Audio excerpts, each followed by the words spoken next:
All right, everybody, welcome back to Here for the Truth. This is Side Chat number 13, and today we have the amazing Laura Bolton with us. Laura is passionate about helping awakening men and women reclaim their power. Known for her honest, down to earth, and lighthearted approach, she coaches entrepreneurs to get unstuck, break free, and create what they truly want. Earlier this year, Laura decided to liberate herself from all social media platforms, so you won't find her there. However, she still shares videos and other content privately with her mailing list and weekly musings via her podcast, Real Talk with Laura Bolton. Aside from that, you'll find her on the beach in Mexico enjoying life, obviously not far from me. Laura, welcome to Here for the Truth. Thank you. It's good to be here. No, it's so good to have you here. I guess we're people that have been connected a little bit for a while. Recently we met in person. You encouraged me to fly over from Mazatlan to Playa del Carmen, and me and my family have really been enjoying life here. So super grateful for all your help in that regard. Um, I guess initially, like, can you just walk us through a little bit about your own personal truth seeking process? I guess what were your kind of major awakening moments along this journey? Oh gosh, yeah. So I would say I was already kind of, if we talk about awakening in terms of external awakening, because I talk about two things, like external awakening and then inner awakening. In terms of the external awakening, I think it was several years ago when I started to become very aware of the allopathic medical model and the pharmaceutical companies. And that was because I was having a lot of health issues and suffering because of medications that I was being given. And I discovered functional medicine and left my corporate career and really got into holistic health and managed to heal myself completely naturally. And so that was really my first kind of, I guess, awakening moment, and realizing how corrupt everything was and how the things that I just took as truth were just not true at all. And it's bizarre looking back, because I used to believe that like vaccines were fine and medications are just what you take. And it's so bizarre looking back, because I can't identify with that person anymore. And I can't believe that I actually thought that, but I did. And then about 3 years after that happened, I found myself at rock bottom. And I was in a situation where literally overnight I became broke, jobless, and homeless. Wow. And so that was my real rock bottom in terms of more of the inner awakening, because I didn't really, my choice was to go within and start going through that process, or to end my life. And that was something that I definitely considered very seriously. But there was a kind of spirit within me that just wouldn't allow that to happen. And so I really started to kind of look at myself and rebuilding my life. And so that, I guess, was more of the inner awakening. And then at the beginning of 2020, that's when I really started going into the rabbit hole of pretty much everything. And that's kind of been my journey, since then. So I guess it's kind of happened in stages, but it was only really in 2020 that I started to see all the things and realize that pretty much everything is a lie. And I was like, whoa. So yeah, that's been quite a journey that I'm sure many people have been on and can relate to, including you guys. Yeah, for sure. How did all this affect your interpersonal relationships and relationships with family and close friends at the time who maybe weren't seeing things the same way you were seeing them? Even as you were like evolving and having new views around the healthcare and the allopathic medical system. Yeah, I think that's really been a big thing, actually.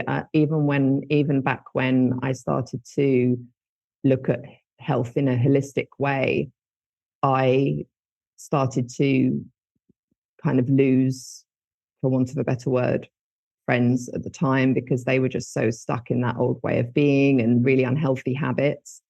And so in order to prioritize myself, I had to distance from those people. And that was really hard. That was kind of my first taste, I guess, of relationship issues as a result of my own growth And so that happened, and that was quite tough, because these people that I was, hanging out with had been my friends for a very long time, but I made that decision to choose myself. And it was tough, but I'm glad I did it.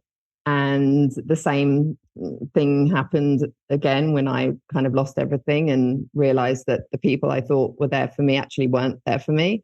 So that was actually a blessing, because it showed me a lot about people and the people that I was associating with.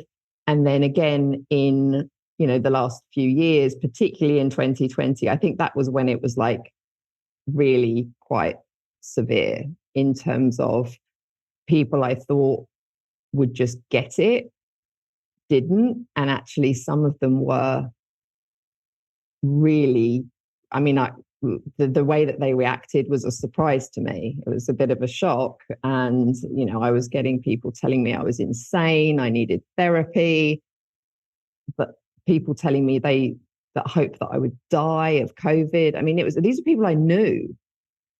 So it was really fascinating to me. I've always been interested in psychology. I studied psychology at university as well. And I think the last 3 years and 3.5 years has been such an amazing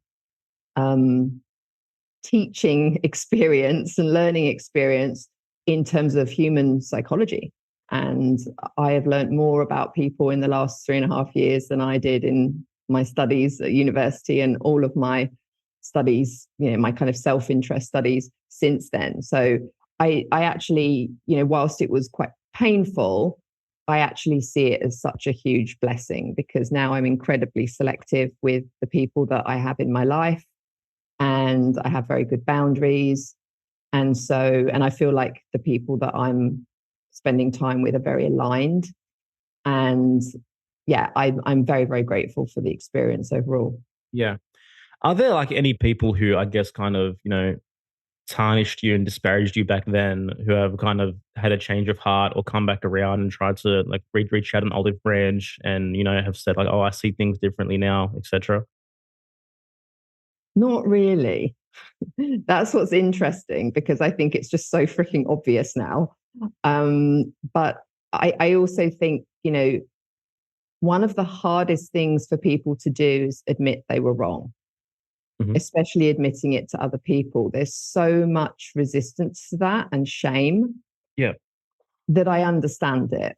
I know that there will be people who have seen the light to some degree, but those people who really criticized me and disconnected from me, I haven't really had anything from them. It's like they're just gone out of my life. And no apologies or admissions or anything, since then. So, but that's fine, because I understand why it happens. I understand what's going on within people.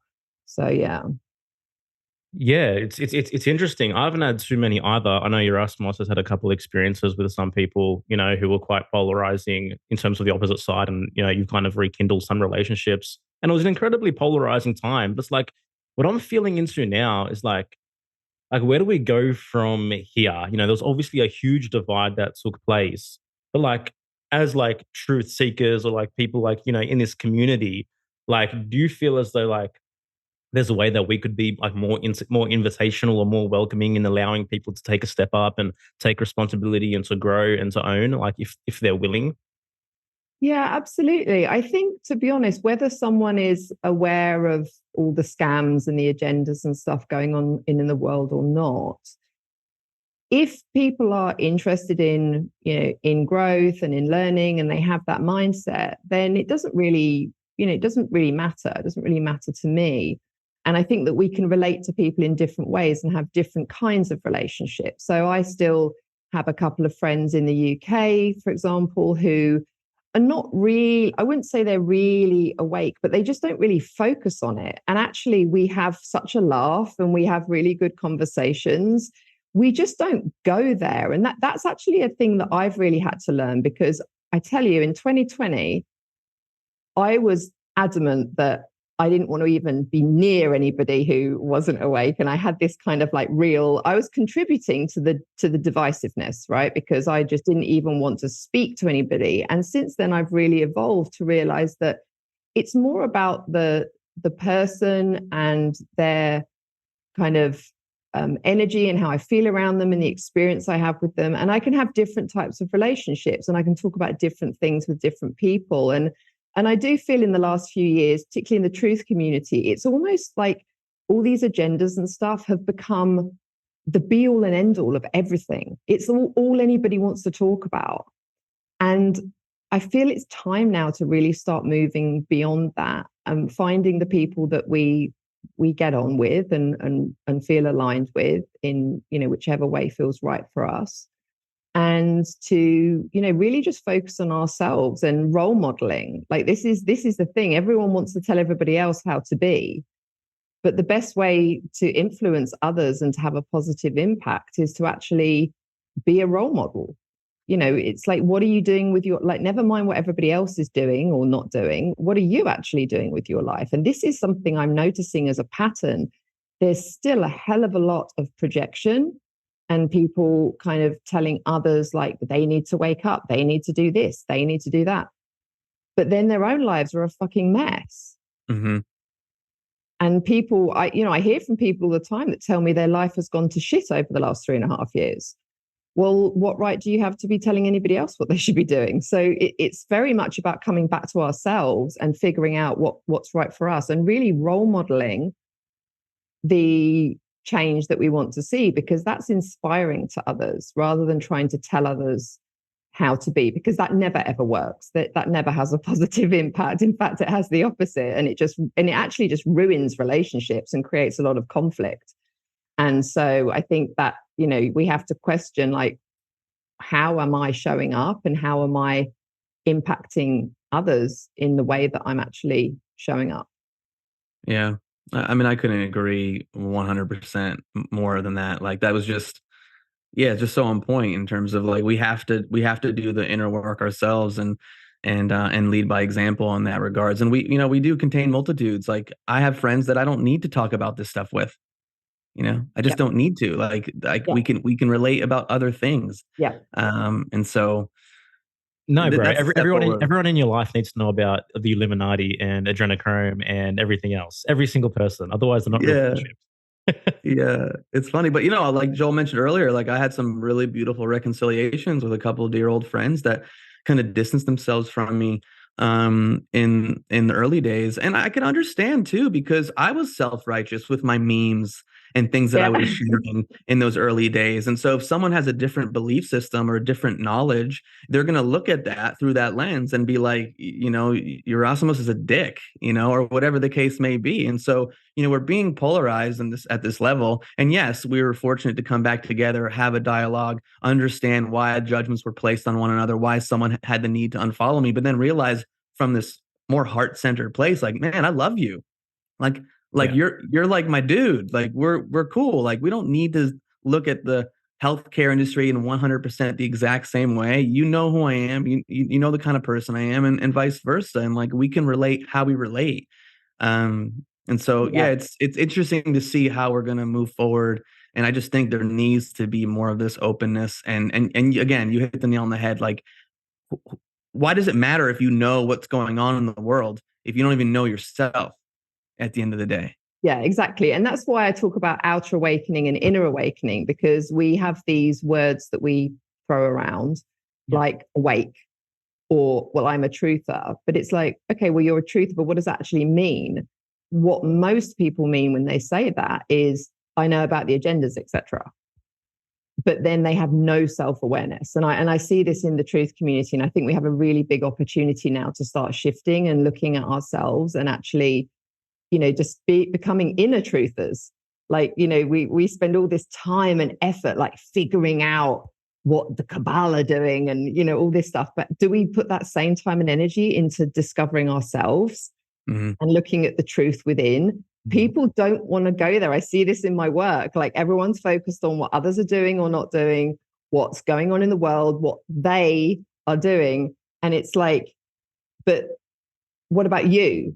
Oh yeah, but they, and it always goes back to they. So people are very outwardly focused on trying to kind of control what's going on outside. And I think part of it is a unconscious coping mechanism to avoid doing that work. Because if you're able to look at others and criticize them and say how things should be, and you're spending your days watching all these like documentaries on BitChute or whatever, you're avoiding actually looking at yourself. Yeah. And so this, I think, is where the real work is, and it's where the opportunity is, because my vision that kind of drives me is like, imagine if all the people who have had this outer awakening, and there must be millions, if not billions, imagine if they were all doing the work, the inner work, and actually showing up in their full power.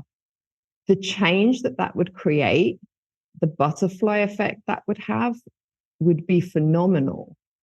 But most people are not doing that. And I say that just in my experience, based in all the interactions I have. Most people are not. They are just, actually addicted now to what's going on. It's 3.5 years down the line. Why are you still spending your days watching conspiracy documentaries?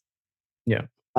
It happens a lot. And so I think that's where we have our real opportunity now. Yeah, absolutely. Eric Fromm and other Jungian analysis, they called it scapegoating. People need to create an external scapegoat to project the devil within outside themselves. So like from that perspective, there's no difference between, Satan and Bill Gates, whatever it is, you're just projecting that evil externally. And it's obviously much more difficult to address and grapple with the devil within than it is the devil without. Or even to admit that we have darkness within, right? Because we all like to think that we're all superior and we're all enlightened and we're all really good people and everything, and everybody else is the problem. It's incredibly hard. I mean, partly because it's literally challenging your ego.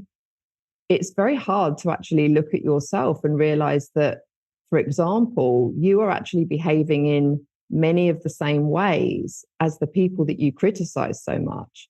And that's a really hard pill to swallow. And one example I'll give is, everyone who I guess considers themselves to be awake or a truther talks about how terrible it is that they are trying to control us. And no one has the right to control me. No one has the right to tell me what to put in my body. No one has the right to do this. I'm a sovereign being, blah, blah, blah. Yet many of us, and I used to do this myself, are telling people they should wake up. They shouldn't get the jab. They shouldn't wear a mask. They shouldn't do this. They should do this. So we're doing this. It's different in terms of the context, but the behavior is still the same. It's still controlling behavior. So when we start to look at ourselves and the things that maybe we are doing, which are perpetuating those very things that we claim to hate so much, that can be very there's a cognitive dissonance, right? So we kind of get into that state of like not wanting to look at it and not wanting to admit that maybe we need to make some changes. And so that's been a very interesting thing for me to experience and also observe in many other people. Yeah, absolutely. Even like brings to mind like certain like quote unquote influencers or, even like entrepreneurs within this space that during that time period have built a huge audience simply by, pointing towards the evil without. Yep. And so much engagement was, ramped up during that. And so they kind of have to keep up, that facade, or keep looking for the doom and the gloom in order to, keep people in that state, because Absolutely. That's where their self-worth is attached to now. Yeah, so they're doing the very thing that they're criticizing like the government and the media for doing. Yeah. So we have the same behaviors within alternative media and, people who are influential in the kind of truth awake space, using the same tactics. And, I'm not going to mention any names, but I know of several people who are literally purposefully using the same tactics that the media and the government have been using on people to try and get everybody to comply, creating fear, creating, all these different things. There is a lot of that behavior, and therefore, it doesn't really matter whether you're aware of the agendas. Humans are humans. Humans are humans. Human psychology is human psychology. So this is why, and we have egos. And so I think a lot of these people have, their priority is fame and money. And that is really all they're interested in. And that has been my experience with several of these people. And that's not in integrity. And that's not actually helping to create a better world. All it's doing is keeping people stuck in the drama and keeping them stuck in the division and the blaming. And with social media, that's just so amplified because it is everywhere. Yeah. And people are addicted, like really addicted. I've spoken with countless people who are so addicted to video channels and to social media and so addicted to what's going on. And they're, jumping onto the next thing and the next thing. And meanwhile, their life is just, their life, their well-being, their community, they're not actually doing anything positive because they're just so addicted. And so if you are someone who is perpetuating that at this point, 3.5 years down the line, then I don't see that as something that's coming from the heart. And I don't see it as something that is actually genuinely going to help us or humanity. Yeah, it's just more and more distraction, and it's super disempowering. And at some point, a person needs to just become more aware of like, what are they doing with their life? And like you said earlier, how are you leading by example? So Yeah. it's a fear of oneself and of knowing oneself. Yeah, absolutely.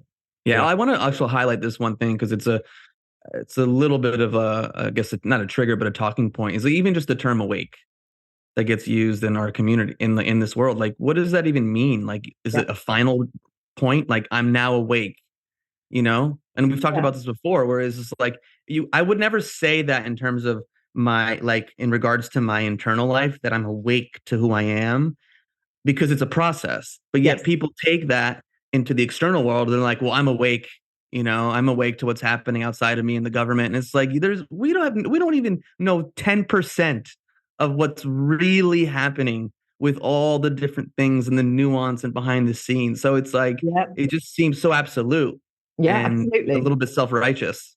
Well, it is. And, I completely agree with that. I see awakening as a process that never ends. Mm-hmm.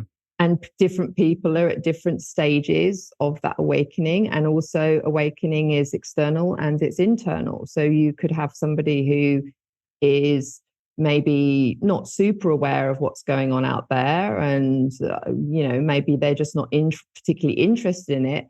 But maybe they're very, very self-aware. Maybe they've done a lot of inner work.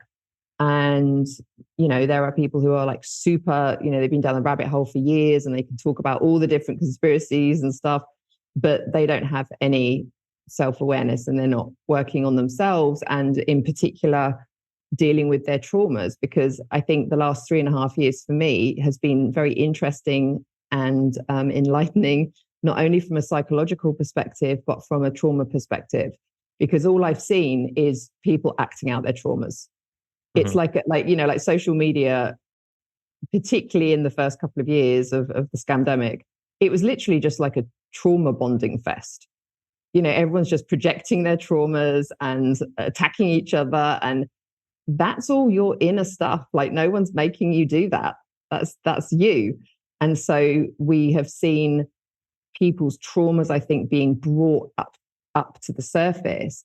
And the opportunity there is to notice that and say, hey, I've got some stuff to work on, rather than just denying it and then projecting everything outside. Yeah, or just rationalizing, the perfect childhood my upbringing was, trauma-free, etc. Yeah, no such thing, I don't think. Yeah, no. So is there an interrelation at all? And if so, what is it between, becoming internally awake through a process and externally? I don't know. I think for me, I feel like, and I've said this many times before, I feel like there's something on a more soul level, spiritual level, that just makes some people become aware. There is something that you can't kind of, it's not your education or your specific psychology. There is something for me more at a deeper soul level that actually determines whether someone is ready to see, and that can be externally, internally. I think when you start to become externally awake, you are given an opportunity to start really then looking at yourself. And perhaps if you're already quite awakening internally, maybe you then start to expand your mind and start to look at other things. I don't know if there's a specific direct correlation, but it does seem to me that there are definitely some people who just, there's something in them that just made them start to see. I mean, like me, I look at my family, like I have twin sisters who are 4 years younger than me. We had the same upbringing. We went to the same schools, and they are literally the polar opposite of me. So why was it that I just saw so clearly, like in 2020, I was like, this is bullshit immediately. I just knew. Yeah. And everything just became very, very clear to me very quickly. Well, why was that? Why did that not happen with my sisters? Why did that not happen to other people? So it's very interesting. It feels like there's something deeper, more spiritual kind of going on in that respect. Yeah, it looks very interesting, like what's happening at the moment, because even like there's people who like might be more liberally minded or might align with more liberal principles who, can be on an internal awakening journey and come to have awakened to internal truths. Yet for someone who's on the other side, unless they have like conservative or purely individual freedom-minded principles, they might completely disparage them and write them off as not having an awakening process at all. Yeah. I think of individuals like Richard Schwartz, who created IFS, who's quite liberally minded. Then I even think of a previous podcast of guest of ours very recently, Jeff Brown, who in my opinion, creates a lot of value and, speaks and writes and talks, as though he's done a lot of internal work. Yet, during the 2020 to 2023 years, we've copped a bit of backlash from that episode in regards to, him being outspoken against the alternative movement during that period. But like, what's where's where's the nuance? Exactly. Like how do we begin to, Yeah, I think that's a really important word, nuance. And I'm observing that this is something that people really struggle with. Because, and I'll give you an example. I love Jeff Brown, and I had the same views of him. I was like, what's he talking about? He's so asleep. And then I was like, no, but his content is amazing. And like, he really gets the inner awakening. But another example is someone I've learned a huge amount from, and I'm very, very grateful for, which is Gabor Mate. Who is one of the world's leading trauma specialists. And his books helped me to heal my fibromyalgia and recover from a stroke that I had, because that's another thing that happened a few years ago. His work has helped me to serve others now. But he, in terms of being aware of what's going on out there, he's completely bought into the agenda, talking about COVID, promoting the jab. And at first that was really disillusioning for me, because I thought, how is it that someone who gets trauma so deeply doesn't see what's going on? Because it is just a big trauma mind control thing going on, right? How does he not see that? Oh my God. No. And so for a little while, I was like, oh, he's dead to me. And then I realized that was just ridiculous, because it isn't about 100% agreeing with someone or 100% not. It's where are we aligned, or where can I get value? So with Jeff, he's amazing. Like I tell everyone to read his book, Grounded Spirituality, right? Yeah. And I've had people say to me, oh God, yeah, but he's asleep. And I'm like, no, you're not seeing the nuance, and you're not opening yourself up to looking at the things that person shares, which can be of value to me. Why does it matter?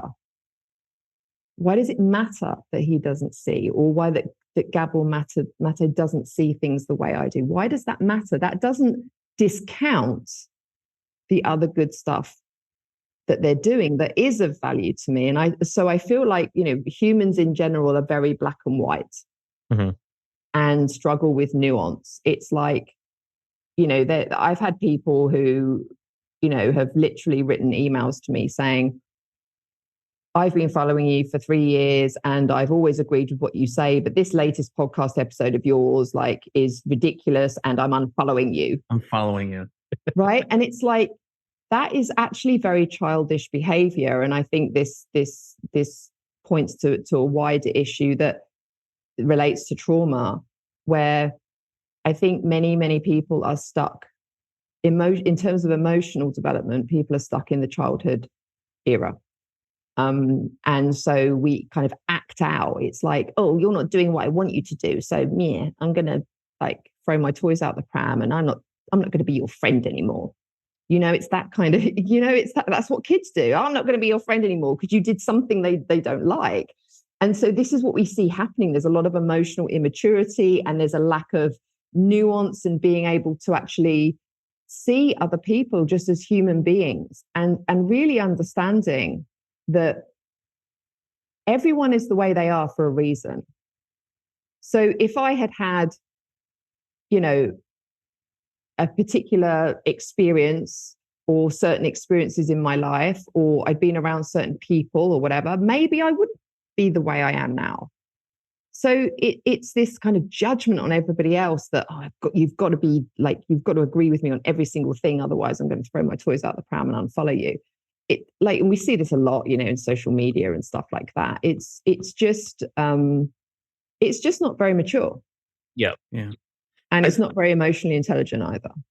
Yeah, and I think some people, even when you talk about Gabor Mate and others, they are so specialized in terms of what they focus on and their knowledge, especially if they're a pioneer that's brought something to the world, a new way of looking at things, that maybe they aren't expanded in terms of their education, in terms of maybe they didn't deal with a health issue that that wasn't being resolved and they had to look elsewhere. Maybe they didn't go beyond the first page of Google to research vaccines. So it's like, you connect the dots in certain ways on certain subjects, but some people just haven't done that. And yes, you said earlier, some people just have this internal knowing, this intuitive knowing of yeah, no, I'm not doing that. So again, it's hard to put a finger on it, but I think we're definitely in alignment on not throwing the baby out with the bathwater. Yeah, exactly. Someone's, political views doesn't mean that all the value they've ever provided, all of a sudden is no longer resonant or is no longer true. Yeah, and it doesn't mean that they're a terrible person either. I think it's important to distinguish between the human being and the behavior or the belief systems, because they are actually two different things. We are not, our behavior and our beliefs, and deep down, I genuinely believe that the vast majority of people are just deep down in their heart. They are just doing their best, and they're good people. There may be, I don't know, but there may be people who have literally been taken over by darker forces. But psychopaths. Yeah. But even a psychopath, interestingly, when I was at university, I studied criminal psychology, and I spent a lot of time learning about serial killers, and so usually. When you look at their upbringing, you can actually see why they turned out the way that they did. And sometimes it involves a head injury, which can create that as well. And there's also the possibility that there's ancestral trauma that people come into this world with. And so I think that, psychopaths are actually, potentially they're born with a predisposition in some way, but a lot of it is about their upbringing, their trauma, the abuse they experienced, and also the environment that they then continue to grow up in. So imagine if you're someone, like one of the, baddies that we all like to point at. What if that person, when that person was a baby, were they really that evil, or were they exposed to satanic child abuse? Were they, were they beaten? Did they grow up in an environment where their family and everybody around them had this belief system that, that they've now carried on into, the present day? It's very difficult to know. But we are very much a product of our of our conditioning. Yeah. So It's so true. Like even in like the world of like narcissism, say someone's dealing with a narcissistic partner and they go start diving down into the narcissistic rabbit holes and learning about narcissism, like there is zero empathy for why the narcissist is the way the narcissist is. yes, When you dive down those rabbit holes and you start researching, yeah, that. absolutely, absolutely. And this is why I say it's the behavior, not the person. So I'm actually not a fan of calling someone a narcissist because you are giving them as a person a label. I prefer to think of it like they have narcissistic behavior or they are very manipulative or whatever. So it's like their behavior. And whilst it's not okay, we can also understand why that person may have turned out that way and be behaving in that way. So that's where we can kind of have compassion, but compassion doesn't mean, oh, what they do to me is fine. Yeah. There's a difference there. And that's where we have like boundaries and we can say, no, that's like, I get it. I get why you're like that, but I'm not being part of it. Yeah. And that's a very empowering position, I feel, to be in. Yeah, I'm happy you said that last part because, we can fall too far to the other side of like just having all this compassion, but then having an inability to set boundaries, having an inability to look at someone's behavior and go, okay, like, yeah, maybe like, you dealt with child abuse when you were a kid, but like, I don't need to tolerate this behavior and stay around it and be treated this way. And so Exactly. again, like a lot of things, there's two sides to the coin. And Exactly. having access to both, I think, Yeah, absolutely. makes you more whole. Yeah, absolutely. Understanding something does not mean that it's something you have to tolerate, accept, or excuse or Yeah. enable. And on that note, we also have to look at the part that we play. So, I in the past had a relationship with someone who was very narcissistic. And again, I can see why. So I get it. And I have compassion for that. But I also remember working with a coach, and she said to me a very powerful question, which was very uncomfortable because I was in this situation at the time and kind of complaining about it and wanting it to change. And she said, what part are you playing in this dynamic? How are you perpetuating it? How are you enabling it? And I realized I'm enabling because I'm allowing. And I think this is very important. Like rather than just criticizing people, we also need to take ownership for our role. So are we enabling by going along with something? Are we enabling by being silent? There's an enablement factor there. So we also have to look at ourselves and whether we played a part in that dynamic rather than just saying, oh, it was all done to me. It's like, yeah, they treated me like shit, but I put up with it. God damn it. Like, so that was a big realization for me. Well, what part of me in the first place, drew in or magnetized this kind of relationship? Yeah. Like what are the codependent tendencies that I might have that feel this is all that I'm worthy of? Exactly. I mean, we're always co-creating, right? And so we play a part. And again, as we said earlier, we tend to put the blame on everybody else rather than actually looking at the part that we play. And why is it that I have the challenges that I have? It's not because of external people and circumstances. Like I have people say, well, I'm always annoyed and stressed and whatever because of the way my partner treats me or because of my family. Yeah. And I say, yeah, but you're engaging with it. Like, how are you engaging with it? Where are your boundaries? Most people have zero boundaries. So that's where all the inner work comes in, because when you start to get that sorted, you don't tolerate it, but you also don't need to be super bitter and angry about it. You can just say, okay, I'm not dealing with that. I don't want that in my life. No, thank you. But I also get what's going on. So I have compassion because I have the understanding. And so that is, again, where the work is. Yeah, for sure.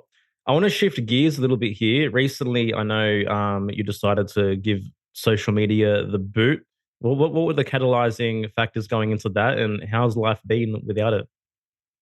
Yeah, so I mean, I've been on social since early 2020. I was like full on on social media. The kinds of stuff I was sharing changed. It kind of shifted from, all the external stuff more towards the internal stuff and the work I do.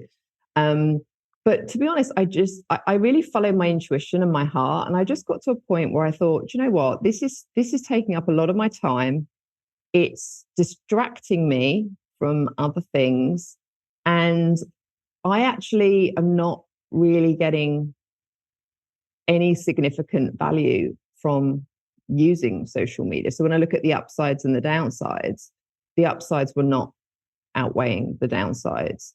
Hmm. And I'm very, very conscious, particularly now, of the damaging effects of social media. There are many different ways that it creates havoc in our lives. And so I just decided, yeah, I don't want to do this anymore. And so I left at the end of February, and it's one of the best things I've ever done. What are the changes that you've Life has noticed? been so much better. Yeah, like what are the changes that you've noticed in yourself? And also, how do you operate your business by not having that extra, thing out there, like being on social media? Yeah. Well, in terms of the business, social media has never been helpful for my business. Okay. Um, I'm a coach, and my clients come from relationships, referrals, and conversations in my network. So I don't need social Mhm. media. I don't even need a mailing list, but I have a mailing list because what I thought was, look, if people genuinely like what I'm sharing enough that it's really helpful for them, they will just join my mailing list. The thing is, most people tell you that, oh, I love your content, but they only love it because they can scroll it. And is it actually helping them? Like, oh, they might click like, but what are they actually doing? Are they taking that post and really thinking about it and taking action on it? I guarantee they're not. People don't. They're just so addicted to the scroll. And most people will not then follow you when you actually leave social media. And so this was really interesting for me. And the people that do then join the mailing list, actually, they are people who care enough and get enough value that they're prepared to do that. And then an even smaller percentage actually bother even opening the emails. So that's an interesting behavior. And then an even smaller percentage actually look at any of the stuff that I'm sharing. So there was just no, from a business perspective, but I never really did it for business. It was more of an expression for me. Mm-hmm. But then I realized it was just taking up so much time, and I was finding myself just going on there. Oh, I'll just quickly check this. And then an hour later, I was still on there. And that's how it's designed. We can have the best intentions to go on there and I'm just going to spend 5 minutes, but it rarely is 5 minutes. And then it's distracting. There's that constant pull and distraction away from what you're doing. So one of the biggest things I found for me in terms of a benefit has been my ability to focus and the mental space it's given me. So I don't have to keep checking anymore. First few days I got off it, I was literally compulsively reaching for my phone, even though the apps weren't there. It's like Pavlov's dogs, right? It's like just this like conditioned thing. So I would be sitting there like working, and I would just reach for the phone to check Instagram. And then the moment I picked up the phone to scroll to get the app, I was like, oh God, I'm not on social media anymore. And that happened quite a lot for the first few days to the first week. And then it just stopped. And so now I just I get so much more done. I have so much more kind of mental capacity. I'm able to focus more. And interestingly, when I made the move to get off social media, I had a lot of emails and messages around this, and many people telling me that, they wanted to kind of break free from it as well, because it was just consuming their life and actually preventing them from really focusing on what they want to focus on. And so this has come up as quite a big thing that I'm actually helping some people with now, because if you can't use it in a super healthy way, then it can be very destructive. I'm not saying you shouldn't use it, but you need to look at how you're using it and what the genuine benefit is to you over other things. 100%. Final question. What's your favorite thing about living in the Riviera Maya region of Mexico? Oh gosh. I don't know. I think it's just, I mean, well, I would say the weather, but as you know, Joel, at the moment the weather is insanely hot. But it's just so beautiful to have nature. I have like jungle near me. I have the beach just down the road. I have the sunshine every single day. I absolutely love sunshine. I really thrive in this environment. So, and where I live is very peaceful as well. So I just have I feel like I have an environment that feels very natural and calm and expansive. And that actually helps me as well, you know, in terms of what I'm doing in the world, being in this environment. So I would say it's kind of that, and just the general laid back vibe. I mean, there's lots of people here Yeah, that are like cool people, and it's a very relaxed vibe. So yeah. totally. Laura, so awesome to know you. So awesome to call you a friend, and super grateful for this conversation here today. You know, obviously we're aligned in a lot of ways, and I think our audience would have got a lot of value out of this conversation. Just I guess in closing, like if someone's interested in getting to know you more or getting access to your content or even working with you, how can they reach out? Yeah, absolutely. So the best way is to just go to my website, which is laurajanebolton.com. And you can join the mailing list on there. You can see, I think I have links to quite a lot of other interviews that I've done, and other kind of free offerings. I have a social media liberation free masterclass on there as well. Cool. And my email address is on there. So that's the best way. If people want to contact me, like the best way is to just, drop me an email, and yeah, I'll get back to them. Old school. I love it. Yeah, old school. All right, guys. Thanks for listening. We'll see you next time. Take care. Yo, once again, thanks for listening, everybody. If you're down to have deeper conversations like this, connect with Yerasimos and I on a regular basis, plus an awesome like-minded community of truth seekers, where we even get together over Zoom in an intimate setting 3 times a month with previous podcast guests, live presentations, and community hangouts, then please don't hesitate to check out our private membership community, Friends of the Truth. You can learn more in the brief of this episode or at friendsofthetruth.co. We'd love to meet you and connect with you. Again, thanks for listening. Take care. Smoking mirrors, I'm seeing through the illusion. Waking up in a time, they think you're in a delusion. Somebody set the alarms, cause they be too busy snoozing. I'm in a DeLorean, fast forward in evolution to a place where we can share our confusions. Yeah, 450 BC, I'm sharing to you.